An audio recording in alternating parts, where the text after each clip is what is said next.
quyoshlar, yulduzlar, galaktikalar bor, sizlar bilmagan. Oqmitdi, qizil gigantlar bor.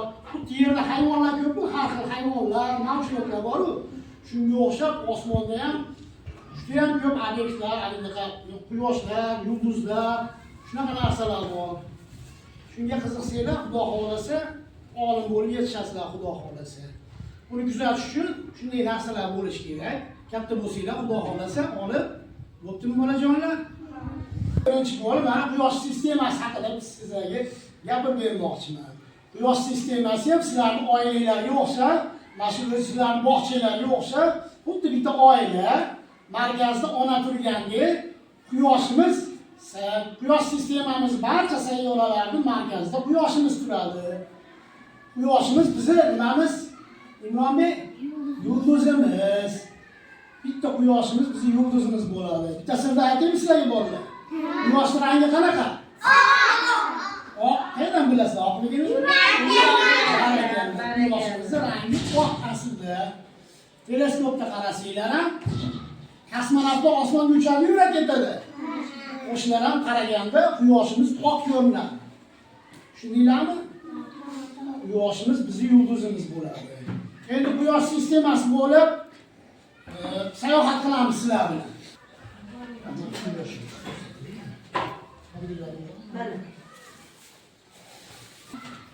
Mana bu bizning quyoshimiz bo'ladi. Bu bizning yulduzimiz bolalar. Tushundinglarmi? Bu yana bitta sirni aytaman sizlarga bolalar. Osmondachi hech qaysi yulduz yakka holatda kelmaydi. Tushunyapsizlarmi? Shuning uchun bizni ham yulduzimizni, quyoshimizni sherigi bo'lishi mumkin. Tushundinglarmi? O'zini orbitasi bo'ylab ketgan joyiga vaqt kelib, ming yillarmi, million yillardan keyin quyoshimizning oldiga qaytib keladi. Hech qaysi yulduzlar yakka holatda uchramaydi koinotda. Tushundinglarmi? Quyoshimiz oldiga borsak, quyoshimizni kattaligini sizlarga hozir tushuntirib beraman. Qay darajada quyoshimiz kattaligini hisob qildinglarmi? Yer sayyoramiz kattaligi shunchalik. Bildinglarmi? Quyoshimiz shu darajada katta, bizning yer sayyoramiz shunchalik xolos. Bu quyoshning ichiga bizning yer sayyoramizga o'xshagandan 1.300.000 ta yer sig'adi. Agar biz buni ichiga yer sayyorasini to'ldirsak, quyoshimiz ichiga 1.300.000 ta yer sayyorasi. Tushundinglarmi? Quyoshimiz barcha sayyoralarga o'zi ushlab turadi. Harakatlanishiga, qochib ketishiga, boshqa yerlarga ketib qolishiga yo'l qo'ymaydi. Tushundinglarmi? Quyoshimiz gazdan tashkil topgan asosan. Gaz xolos, uni qattiq manaqa, qattiq yuzi yo'q. Quyoshda bilib oling. Quyoshga mabodo sakragan odam quyoshning ichiga tushib ketaveradi, hech qachon manaqa qattiq yuzasiga yetib bormaydi. 10 kilo, 15 kilo bo'lsanglar, agar quyoshga tushib qolsanglar, 1 tonnaga aylanasizlar. Tushundinglarmi?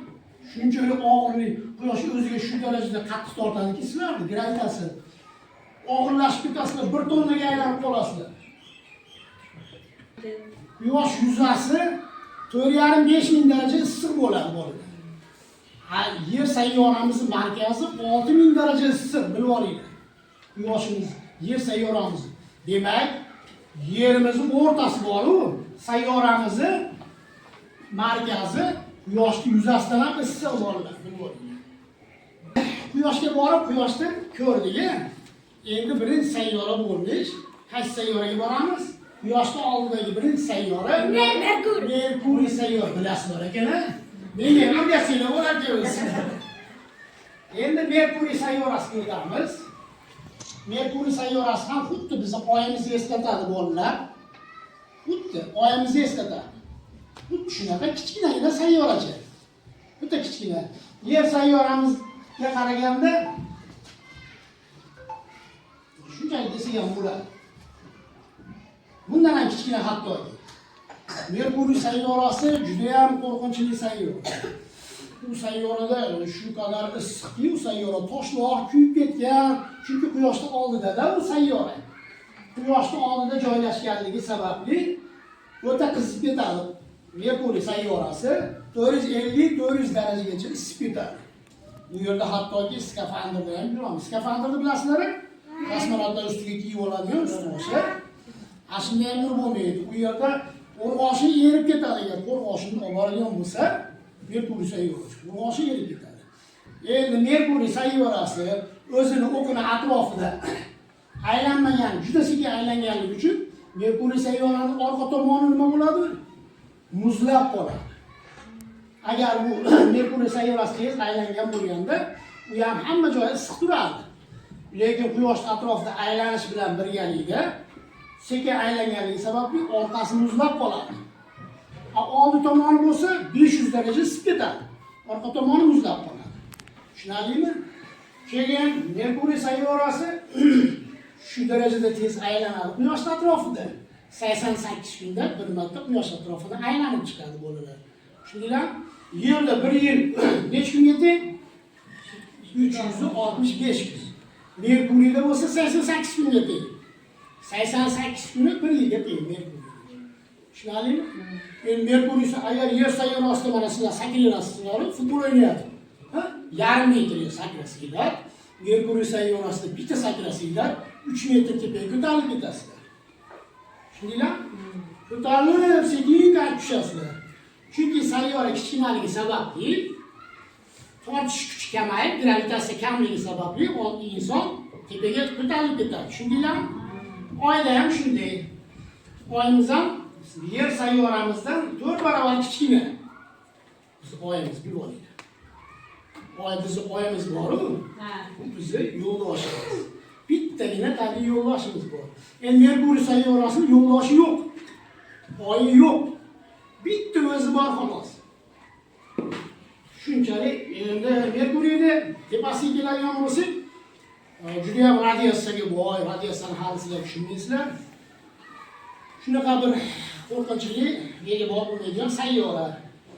Endi keyingi sayyoraga o'tamiz. Keyingi sayyora qaysi sayyora? Venera sayyorasi. Venera sayyorasi hozir hammani bor ekan, mana Venera sayyorasi u Yupiter bilasan. Venera sayyorasini o'tamiz. Venera sayyorasi hamma sayyoralarnichi rekordsmen desak bo'ladi, Guinness rekordlariga kiritilgan. Masalan, Venera sayyorasi eng issiq sayyora bilib olinglar. Quyosh sistemasidagi eng issiq sayyora. Undagi harorat 500-600 darajagacha isib ketadi. U sayyoraga agar inson tushib qoladigan bo'lsa, uni atmosferasi shu qadar qalinki, xuddi suvdagi tushib ketasizlar-ku, 90 metr suvdagi. Shu darajada insonni qisadi o'ziga. Bir-biringlar chaqirsanglar, shunga chaqira olmaysizlar. Atmosfera qalinligi sababli Venera sayyorasida tovushlar shu qadar yo'g'onlashib ketadi. Endi Venera sayyorasining osmoniga qarasak, sap-sariq holatda ko'ramiz. Venera sayyorasini sap-sariq, bizning osmonga o'xshab ko'k emas, sap-sariq bo'ladi. Osmonga qarasanglar. Ki bu yerda ham qo'rg'oshi erib ketadi, qo'rg'oshni nima qiladigan bo'lsak, bu yerda ham skafandr bilan yurmaydi. Inson 1 minutda qolmay o'lib qolishi mumkin. Shunaqa bu sayyora ham faqat bizning sayyoramiz uchun berilgan zo'r hayot. Shunga sizlar xursand bo'lishinglar kerak, bolajonlar. Shunday sayyorada yashayotganliklariga xursand bo'lishinglar kerak. Bo'ptimi? Venera sayyorasini kattaligiga kelsak, Venera sayyorasi Yer sayyorasi bilan teng. Ozgina kichkina xolos. Shuning uchun Venera sayyorasini Yer sayyorasini similasi deyiladi. Tushundinglarmi? Venera sayyorasining osmonida shunaqangi qattiq chaqmoqlar bo'ladi. Yer sayyorasi osmondan kislota yog'adi keyin osmondan temir desak ham bo'ladi, temir emas, qo'rg'oshin yog'adi. Venera sayyorasiga u yerda qo'rg'oshin ko'p, metall u ham. Venera sayyorasini yerga tushayotganda issiqlik haroratida qaytib erigan temir osmonga ko'tariladi. Qo'rg'oshin xuddi suvlar parlanganda osmonga ko'tarilib turib, osmonda nimaga chiqqandan keyin atmosferasida sovuq joyga duch kelib turib, sovuq joyda yana qaytadan yomg'ir bo'lib yog'adi. Maydalari parchalanib Venerani yuzasiga yog'ishni boshlaydi. Shunday qaytadan takrorlanaveradi. Venerani yana tepasiga, yuzasiga tushayotgan, yana qaytib kelib osmonga ko'taradi. Bilasizlar, yer sayyoramiz qanaqaligini ko'rgansizlar, ha? Shu yer sayyoramiz bo'ladi. Buni qiyish turishining sababi bor. Yer sayyoramiz 23,5 daraja egilgan holatda turadi, bolalar. Agar bu tikka bo'lib qolganda nima bo'lardi? Tikka bo'lib qolganda muzlab qolardi yer sayyorasi. Agar bunday bo'lganda Uran sayyorasiga o'xshaydi, Imronbek. Yotib olib aylanadi Uran sayyorasi. Agar shu holatda bo'lganda issiqligi Venera kabi bo'ladi. Shu darajaga keltirilgan yer sayyorasi 23,5 daraja egrilik holatida. Naklonosiya deydi. Keltirilgan, shuning uchun issiq ham emas, sovuq ham emas. Ro'tabil orbitada Quyosh sistemasida joylashgan yer sayyoramiz. Biz yer sayyoramizga suv ham berilgan, turpoq ham berilgan. Turpoq bilib olinglar, boshqa sayyoralarda yo'q. Faqat bizning sayyoramizda turpoq bor xolos. Tushunarlimi? Endi Venera sayyorasini bitta narsasini aytmoqman, oyi yo'q. Bilib olinglar, Venera sayyorasining ham oyi yo'q. Merkuriyniki ham yo'q ekan. Venera sayyorasining oyi yo'q. Endi bizning yerimizda oy bormi? Endi bizning sayyoramizni bittagina oyi bor. Bu bizni tabiiy yo'ldoshimiz bo'ladi, bolajonlar. Tushundinglarmi? Sayyoramizni. Endi bu oy bo'lmasa nima bo'ladi degan savol berasizlar. Ha? Oyimiz bo'lmasa nima bo'ladi? Suvlar. Oyimizning sababi nima? Yerga foydasi. Oyning yerga foydasi juda katta. Suvlarni, okeanlardagi, dengizlardagi suvlarni ko'tarilib tushishda oy o'ziga tortib turadi yerimizni. To'lqinlanib suvlar, okeandagi suvlar chayqalishiga oy sabab. Va eng katta kislorod biz nafas olayotgan havoni ajratib chiqarib beradigan joy bu okeanlar hisoblanadi. Okeanlar juda katta miqdorda o'rmonlarga o'xshab, okeanlar ham kislorod ajratib chiqaradi. Shuning uchun kerak, agar oy bo'lmasa, suv chayqalmaydi bir bor. Suv qatib turaveradi bir xil holatda. Suvimiz chayqalib turishi kerak. Keyin fasllarni bo'lishi ham bog'liq. Oy. Agar oy bo'lmasa, fasllar ham bo'lmaydi, bilib olinglar. Yo qish yoki yoz holatda turaveradi. U bilan yerda hayot bo'lmaydi. Oyimizning o'rni juda ham katta. Yer haqida bilasizlar, ha? Yerda to'rtta okean bor. Yer haqida gapirmasak ham bo'ladi. Yer juda ham bizga qulay sharoitda yaratilgan, hamma narsa bor. Mazza qilib o'ynab, u yerda yashab yurasizlar bolalar. Mazza joy. Ha, yer sayyorasi keyin issiq ham emas, sovuq ham emas joyga joylashtirilgan. Koinotda, Quyosh sistemasida. Endi samolyotimizda keyingi manzilga qarab harakatlanamiz. Keyingi sayyora bu Mars sayyora. Kelajakda insoniyat boradigan yana bitta manzilimiz, uyimiz. Yana 30-yilga borib, yana 5 yillardan keyin odam uchiriladi Marsga. Tushundinglarmi? Chunki Marsda yashash qulayligi yerimizga ozgina o'xshab ketadi. Faqat u yerda ochiq tashqarida yura olmaymiz, radiyasi juda ham ko'p. Tushunarlimi? Mars sayyorasi yerimizdan 3 barobar kichkina. 3 barobar kichkina bor Mars sayyorasi.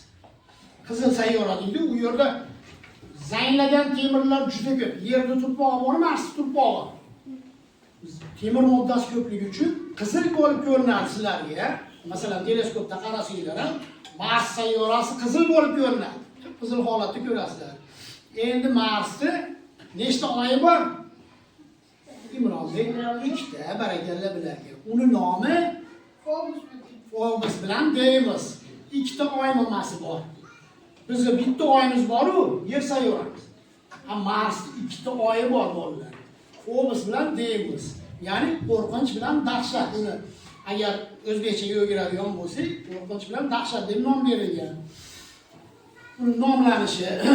Endi Phobos Marsga 6000 kilometr borgan sari Mars sayyorasiga yaqin boryapti. Bolalar aylanadi atrofda.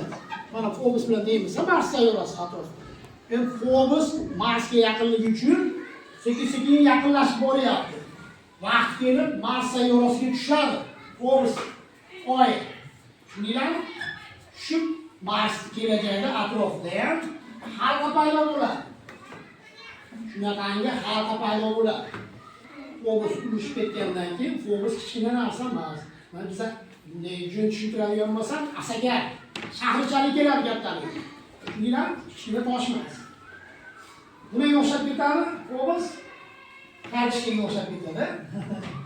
Tuzilishi kartishkaga o'xshab ketadi. Endi keyingi sayyoraga o'tamiz. Keyingi sayyora emas, burada raketamiz nimaga duch keladi? Yupiter. Yupiterdan Yupiterga yetib borishdan oldin meteoritlar belbog'i bor o'rtada. Yupiter bilan Marsning orasida juda ko'p toshlardan iborat bo'lgan meteoritlar belbog'i bor. Juda ko'p toshlar bu yerda harakatlanadi. Raketalarga ham, masalan, uchirilgan Yupiterga uchirilgan, Saturnga uchirilgan raketalarga eng katta xalaqit beradigan narsa shu. Meteoritlar belbog'i bo'ladi. Keyin endi u meteoritlar belbog'idan o'tib harakatlanamiz, hammamiz raketani ichamiz. Endi Yupiterga qarab uchamiz. Yupiter sayyorasini bu desanglar, Yer sayyoramiz shunchalik kattaligi. Shu bilan Yupiter sayyorasi ham juda katta sayyora. Sayyora demasak ham bo'ladi, chunki gazdan tashkil topganligi uchun gazli gigantlar toifasiga kiradi. Gazli gigant. Hamma yo'q gazdan iborat. Agar uni ham, u sayyoraga inson biror narsa tashiydigan bo'lsa, qattiq yuzi yo'q. Bizim mana yerga o'xshaydi. U yerda ham juda ham katta gazlardan tashkil topgan, u yerda eng qiziqadigan, mana ayollar qiziqadigan narsa bor. Endi brilliant paydo bo'ladi. Brilliant yomg'ir yog'adi bu yerda. Uglerod juda ko'p bu yerda. Uglerodda brilliantning asosi uglerod hisoblanadi. Uglerod yomg'irlar yog'gandan keyin Yupiterning markaziga borgan uglerod siqilish, darsa katta siqilish natijasida uglerodlar olmosga aylanadi, brilliantga. Shunaqangi brilliant ayollar sirraylar bor-ku. Brilliantli sirraylari shunaqangi brilliantlarga aylanib osmondan brilliant yomg'ir yog'adi bu yerda. Shundan Venera sayyorasida kislota yoqqan bo'lsa, temir yoqqan bo'lsa, Yupiter sayyorasida nima yog'ar ekan? Brilliant yog'ar ekan. Shu qadar qattiq siqadiki, bu sayyoraning markazi juda ham katta bosim kuchga ega, har qanday narsani siqib maydalab tashlash nimasiga egada. Agar soqa bor, o'ynaydigan saqaydi. O'sha vositalar Yupiterga markaziga yaqinlashgan sari maydalab tashlaydi, saqaylar. Har qanday narsani achaqlab tashlaydi. Shuningdan endi bitta Yupiter narsa haqida aytib beraman sizlarga. Mana bilmagan narsalar bilib olasizlar, bolalar. Bizning sayyoramiz eng katta himoya qilib turadigan sayyora Yupiter sayyorasi bo'ladi. Chunki Yupiter sayyorasi bizning yerimizga kelayotgan toshlar bor-ku, juda katta, unchalik, asakachalik, anjonchalik keladigan toshlarning hammasini o'zida ushlab qoladi. O'ziga tortib oladi. Sayyoramizga o'tib ketishga yo'l qo'ymaydi, bilib olinglar bolalar. Bizning eng katta himoyachimiz Yupiter sayyorasi bo'ladi. Tushundinglarmi? Yupiter o'zida ushlab qoladi, hamma toshlar plisosga o'xshab sug'urib oladi. Yerga o'tib ketishga yo'l qo'ymaydi. Endi tasavvurga o'tib ketdi, mayda chuydalari o'tib ketdi. Yer tomonga qarab, yerimizga yetib kelgandan keyin yerimizning eng katta himoya vositasi bor. O'tib ketgan. Bir kunda bo'lganlar havo atmosfera. Bir kunda bunday tushuntirsam sizlarga. Katta mashinalarni ko'rganmisiz Kamaz? Ashnaqa Kamazda 4 ta, 5 ta Kamaz shag'al osmondan yog'iladi yerga, bilib olinglar. Shunchalik darajada ko'p tosh yog'iladi osmonda. 50 tonna, 60 tonna tosh yog'iladi. Endi u toshlardan qutulish uchun nima bo'ladi? Bizning atmosferamiz, ya'ni biz nafas olayotgan havoyimiz bor-ku bolalar. O'sha yerga kirgandan keyin hamma toshlar yonib ketadi. Yulduz uchdi deysizlar? Ko'rganmisiz yulduz uchganini kim ko'rgan? Osmonda yulduz uchganini ko'rsanglar, bilib olinglar, meteorit yomg'ir bo'ladi. Meteorit osmondan tushayotgan toshni bizning havomiz yoqib yuboradi. Tushundinglarmi? Qanchalik ko'rdinglarmi, bizga qanchalik yordam beradi? Bizning atmosferamiz ham, Yupiter sayyoramiz ham, bunday bizning himoyachilarimiz bor. Endi Yupiterdan keyingi sayyoraga qarab uchamiz endi. Aytmoqchi, Yupiter sayyorasini 76 ta yo'ldoshi bo'lgan. Bu 80-yillarda. Ko'ring, darsliklarda bor, kitoblarda. Bu paytda mana kuchli teleskoplar, mana James Webbga o'xshagan, Hubble'ga o'xshagan teleskoplar bo'lmaganligi sababli ko'ra olmasdan oddiy teleskoplarda 76 ta oyni ko'rilgan xolos. Oy mamasi. Agar Yupiterda turib osmonga qarasanglar, 76 ta oyni ko'rgan bo'lardi. Hozir 95 ta bo'ldi shu oy. Qachonki zond Yunona degan Amerikani NASA nimasini uchib borib Yupiter tekshirayotgan paytda 95 taga chiqqan. Oylar. Uni oldin ko'rolmaganda bu. O'zi 95 ta oy bor. O'zi oylari ko'p. Mayda shunalari bor, ular oy hisoblanmaydi. Katta-kattalar hisoblanadi. Teleskopda qaraganimizda Yupiter mana Yupiter sayyorasini asosiy 4 ta yo'ldosh ko'rinadi, 4 ta oy ko'rinadi Yupiter sayyorasida. Bular Io, Yevropa, Ganimed, Kallisto degan 4 ta katta oy bor. Qolganlari kichkinaroq oylar hammasi. Endi barcha oylar bir-birini takrorlamaydi, bilib olinglar. Mana unda bo'lgan, bu sayyorada bo'lgan tuproq unda yo'q. Bu yo'ldoshda bo'lgan toshlar yoki bir kimyoviy moddalar bunda yo'q. Shuningdek bolalar, Yupiter bizni nimamiz aka? Himoya qiladigan qalqonimiz bo'ladi. Bu eng chiroyli sayyora Saturn sayyorasi. Bu Saturn sayyorasini men 15 yil kuzatdim. 15 yil kuzatishga olib borgandim, 15 yil kuzatib. Buni egilish holati borda, mana qara. Egilib ana bo'lib turadi. Bu Saturn sayyorasi bo'lsa, har doim shu holatga kelib turadi. 15 yil ichida shunga harakatlanib turadi. Bu Saturn sayyorasining nimasi bilan chiroyli? Halqasi bilan. Halqasi bilan. Halqasi shu qadar chiroyliki, halqasi qachonki hozir mana ko'rinmay qoldi halqasi.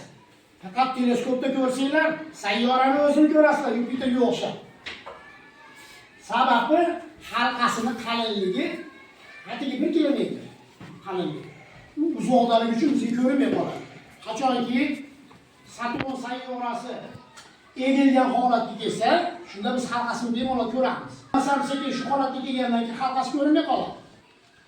Buni halqasi juda katta muzlardan iborat halqa. Shunga o'xshagan sayyora urilib ketgan va natijada Saturn sayyorasining halqasi paydo bo'lgan. Endi buni atrofidagi cho'ponlar deymiz, xuddi qo'ylarni boshqargandek, ikkita oy boshqarib turadi. Keyin eng ko'p oylari bor sayyora u Saturn sayyorasi. Nechta Saturn? 48 ta, 49 ta bo'lgan. 148 ta oyi bor. Pastda turib qarasanglar, agar Saturnda, osmonga qarasanglar hamma yo'q oy. Tushundinglar? Oylarni ko'rasizlar. Shunday ko'ringanda o'ta oy ko'rinadi. Yana to'g'ri osmonda oylarni ko'ramiz. Saturnda. Katta, kichik, bir xillar qarishga o'xshaydi, imomiyatga o'xshaydi. Qolganlari tumoq. Bu yerda Saturnning eng bitta qiziqarli oyi bor, Titan degan. U yer shu qadar gaz ko'pki, agar yer sayyorasi u yerda gazlar tortib keladigan bo'lsa, millionlab yillarga yetadigan gaz bor bu yerda. Shuningdek, metandan tashkil topgan. Keyin sayyoralarning hidi bor o'zini. Oydan kuygan temirning hidi keladi. Buni kosmonavtlar qo'ygandan keyin raketaning ichiga kirib, ustuvashinglar hidlasanglar, mana ustuvashi skafandr hidlasanglar, temirni kuyib ketgan temirning hidi keladi. Eng sassiq sayyora qaysi? Uran sayyorasi. Uran sayyorasida sasigan tuxumning hidi keladi. Eng sovuq sayyora qaysi edi? Uran sayyorasi. Endi biz Saturn sayyorasidan Uran sayyorasiga qarab harakatlanamiz. Uran sayyorasining ko'pligiga sabab bu yerdagi muzlagan gazlar, ya'ni muzli gigant deyiladi. Muzlagan gazlardan tashkil topgan. Bu yerda hidini biladi, atmosferasini o'rganadi, apparatlarda hamma narsani o'rganadi. Tovushini, qanaqa tovushlar keladi, hidini o'rganadi. Shunda Uran sayyorasidan eng sasib ketgan tuxumning hidiga yetib kelishini bilishgan. Shuningdek, shuning uchun yer sayyoramiz qadriga yetiladi. Shuningdek, bolajonlar, Bu yerda bizga hamma sharoit bor, ha? Lekin Qur'on sayyoralarni yaxshi. Lekin sayyora bo'lmasa ham yer sayyorasi bo'lmaydi, bilib olinglar. Bitta sayyorani bo'lmasligi Quyosh sistemasida halokatga olib keladi. Uran sayyorasi shu qadar sovuqki, Uran sayyorasiga muz yetdi degan narsa bor edi. Lyotsen deyiladi. U muz bor-ku, bilasizlar, muzni. Bu yerda shu qadar muzlar bor, bu yerdagi muzlar agar bolta yasasa sinmaydi muz. Har qanday o'tinlarni ham, toshlarni ham parchalab tashlaydi u muz. Sinmaydigan muzlar bor. Uran sayyorasi. Sayyoramiz yo'qsa aylanmaydi. Endi u Uran sayyorasi yotib olib aylanadi. Bilib olinglar. Tushundinglarmi? Yotgan holatda aylanadi. Boshqa sayyoralarga o'xshab tik holatda yoki yonboshlagan holatda aylanmaydi. Yotib olgan holatda aylanadi. Bunaqa. Shunaqa Uran sayyorasining halqasi bor, bilib olinglar. Uran sayyorasining halqasi Saturn sayyorasininkidan ko'ra kichkinaroq. Shuning uchun teleskoplarda ko'rinmaydi. Yaqiniga borganda Uran sayyorasining halqasi ko'rinadi, bolalar. Tushundinglarmi? Har bitta sayyoradan tovush kelib turadimi? Tovushi bor har bir sayyoralarda. Endi keyingi sayyoraga qarab harakatlanamiz. Keyingi sayyora qaysida? Neptun sayyorasi. Endi qaytib ketmoqda Uran sayyorasi ham Ginness rekordlariga kirgan qanday holatda? Sovuqligi bo'yicha. Eng sovuq sayyoralik uchun Uran sayyorasiga medal bersa arziydi. To'g'rimi? Merkuriy sayyorasi eng tezkor sayyora. Venera sayyorasi eng issiq sayyora. Yer sayyorasini bilasizlar, yashashga sharoit bor sayyora. Mars sayyorasiga ham medal bersa bo'laveradi. Orden bersa bo'laveradi. Nimaga? Eng katta tog'. Mars sayyorasida Olimp tog'i bor. Bu yerdagi eng baland tog' 8 kilometr bo'lsa, Jamoloma cho'qqisi bor. U yerdagi tog'ning balandligi Olimp tog'i 26 kilometr. Tushundinglarmi? Shu qadar balandki, keyin u tog' xuddi bizning tog'larga o'xshab tikka emas. Yayilib ketgan katta tog' bo'ladi. Agar u tog' tepasiga 26 kilometr tepaga chiqib qarasanglar, tog' ustida turibman demaysizlar. Yayilib ketgan xuddi dalali tepalikda turibman deb o'ylamaysizlar. Xuddi tekislik joyda turganga o'xshaysizlar. Endi Uran sayyorasiga ham eng sovuq sayyoraligi uchun medal berdiga bor-da. Endi Neptun sayyorasiga boramiz. Neptun sayyorasi Uran sayyorasidan ozgina kichkinaroq xolos. Agar yer sayyorasi unaqa shamol bo'lsa, bo'lmi? Bironta daraxt ham qolmaydi. Uy ham qolmagan bo'ladi. Endi keyingi sayyoralikdan chiqib ketgan. Bu Pluton sayyorasi. Pluton sayyorasi kichkinagina sayyora. Buni endi yarim odamlar, mana yarminglar sayyora deb hisoblaysizlar. Olimchalar bu tomonni bolalar sayyora deydi, bu tomonni olimlar sayyora emas deydi. Sayyora emasligining sababi uni kichkinaligi. Kichkina, nihoyatda kichkina sayyora. Buni ham 4 ta 5 ta oyi bor.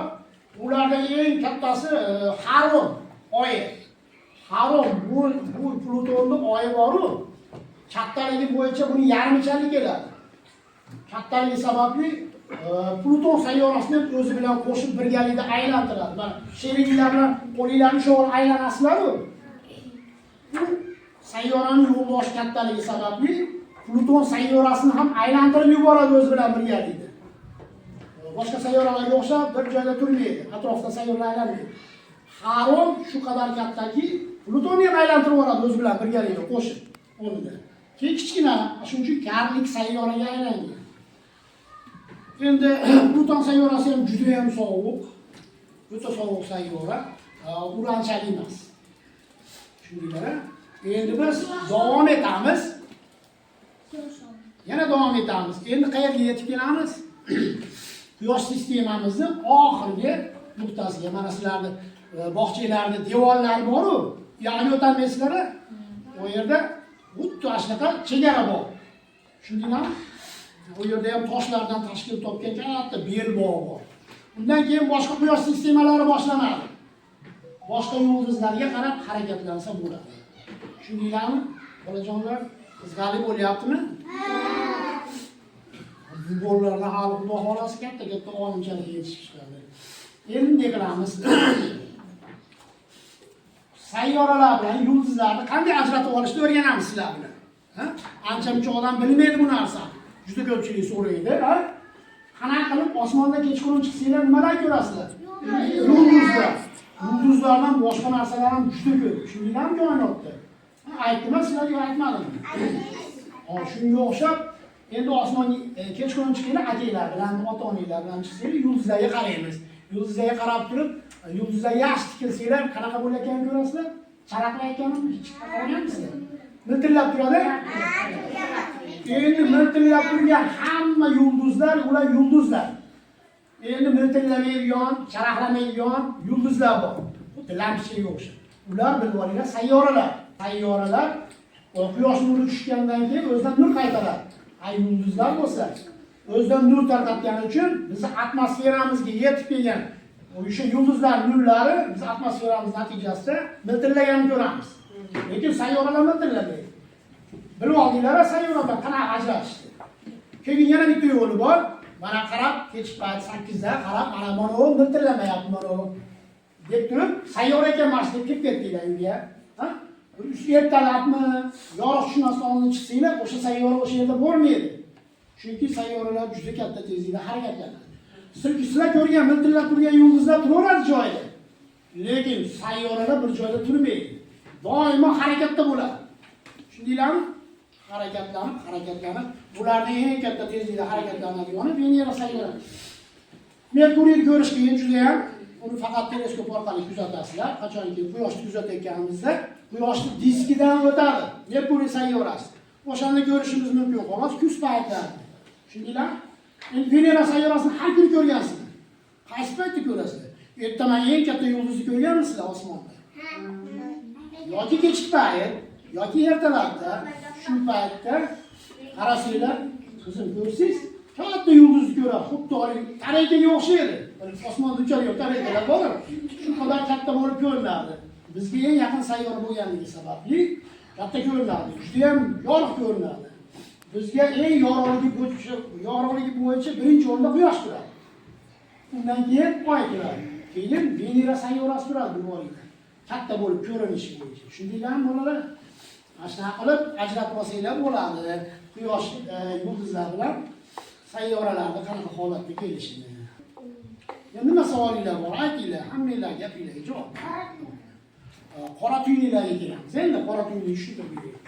Qora tuynilar 80-yillargacha hech kim bilmagan nimaligini. Lekin qora tuynilar bo'lmasa ham bo'lmaydi. Qora tuynida o'zini o'rni bor.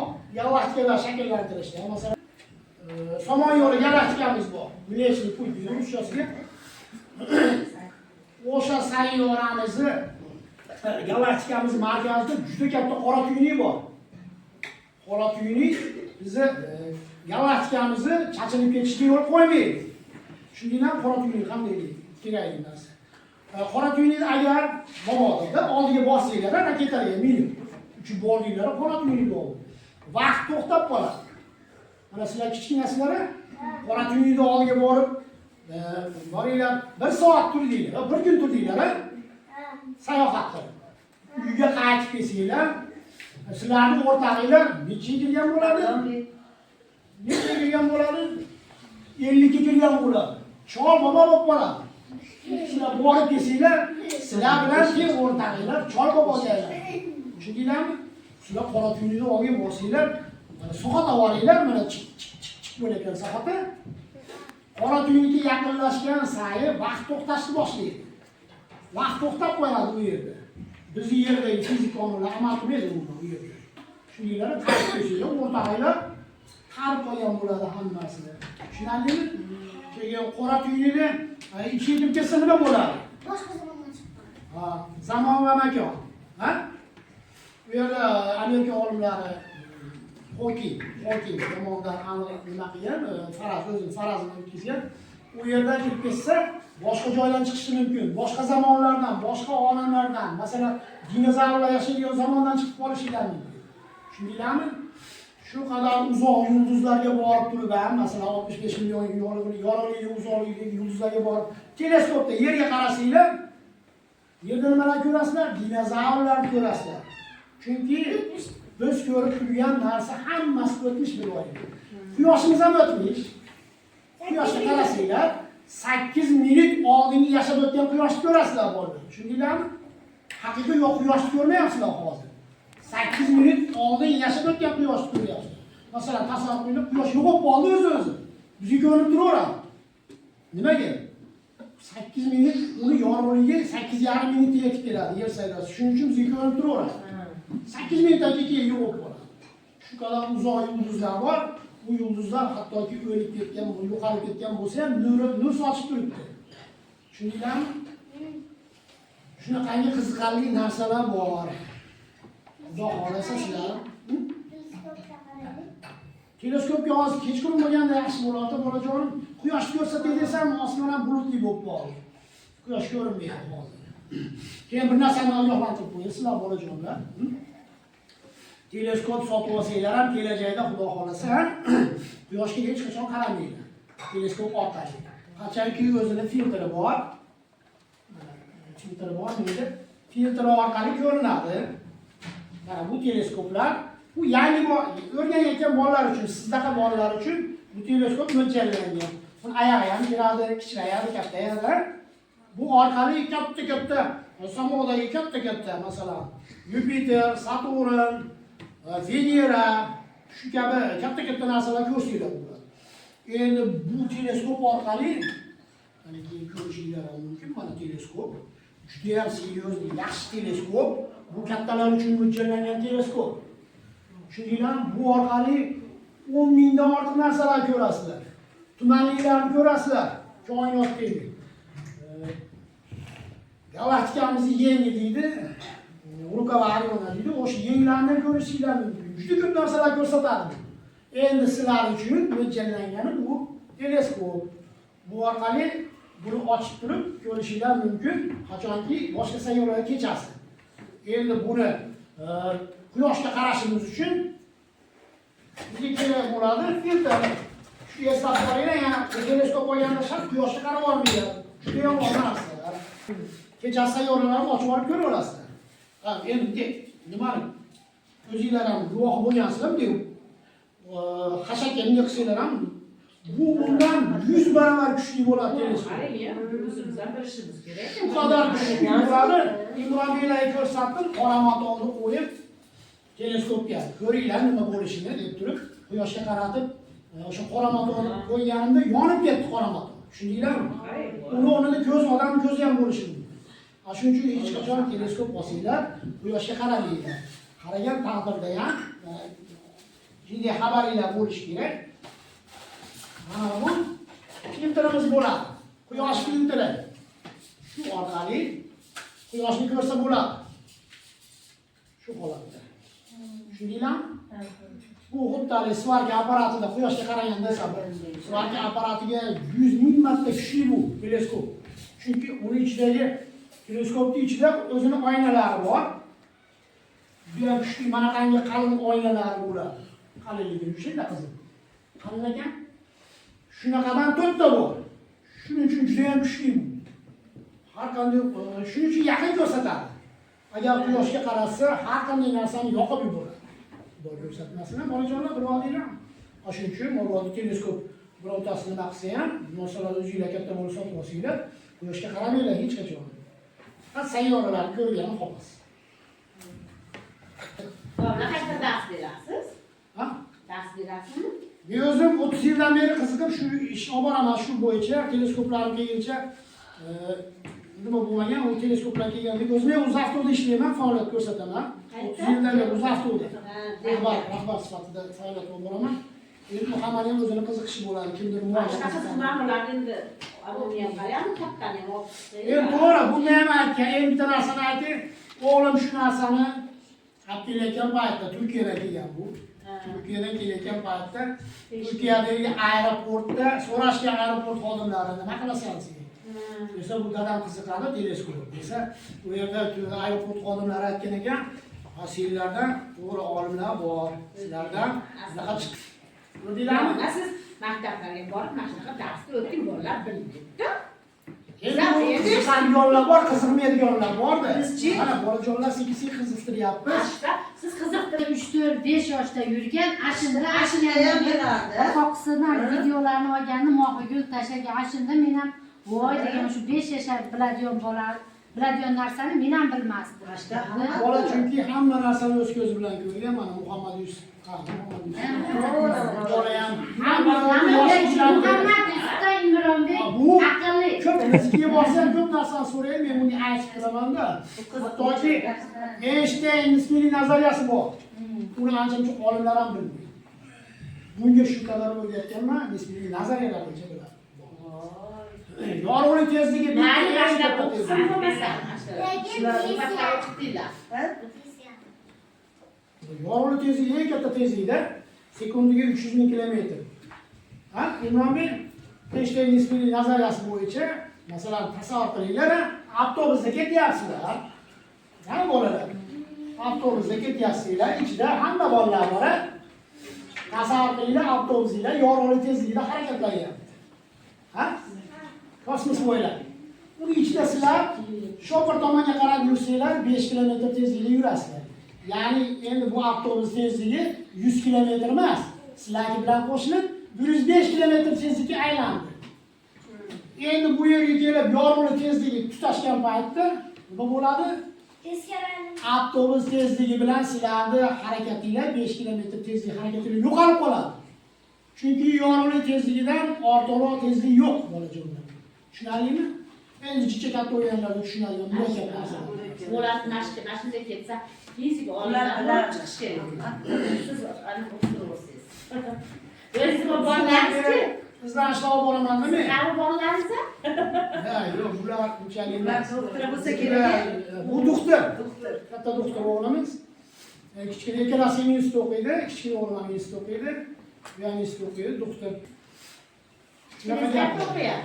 Kichkina Namanganda o'qiydi, IT sohasi bo'yicha, logistika menejmentligi bo'yicha Namanganda o'qiydi. Umar akam o'g'illaridan, nevaralaridan ham chiqdi.